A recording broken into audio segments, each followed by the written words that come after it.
আসুন আজ একটা বেশ জরুরি ইংরেজি শব্দ শেখা যাক, এক্সট্রাডিশন।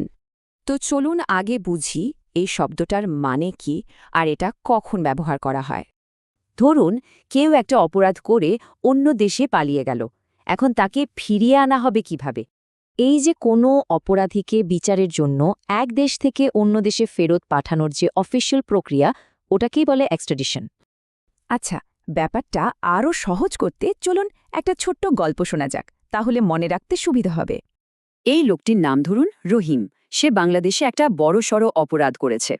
পুলিশের হাত থেকে বাঁচতে সে পালিয়ে অন্য একটা দেশে চলে গেল।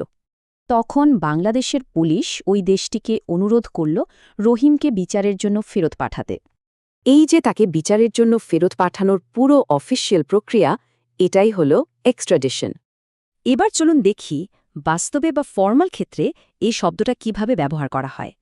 এই বাক্যে এক্সট্রাডিশন ট্রিটি মানে হল দুটি দেশের মধ্যে অপরাধী হস্তান্তরের চুক্তি, এর জন্যই তাকে ফেরত পাঠানো গেছে। এখানে দেখুন, কোনো কোম্পানি সিইও বিদেশে জালিয়াতি করলে তাকে ফিরিয়ে আনার জন্যেও এক্সট্রাডিশন প্রক্রিয়া শুরু হয়। এক্সট্রাডিশন নিয়ে কিন্তু মাঝে মাঝে রাজনৈতিক সমস্যাও হয়, যেমনটা এই বাক্যে হচ্ছে। একটা জিনিস খেয়াল রাখতে হবে, এটা কিন্তু কোনো আবেগের শব্দ নয়, এটা একটা পুরোপুরি ফর্মাল মানে অফিসিয়াল শব্দ। তো এই এক্সট্রাডিশন শব্দটা জানা আমাদের জন্য জরুরি কেন? কারণ আন্তর্জাতিক আইন, ব্যবসা, এমনকি রাজনীতির ক্ষেত্রেও এই বিষয়টা খুব গুরুত্বপূর্ণ। সবশেষে একটা প্রশ্ন থেকে যায়, দেশগুলো যদি একে অপরকে সাহায্য না করে তাহলে কি হবে?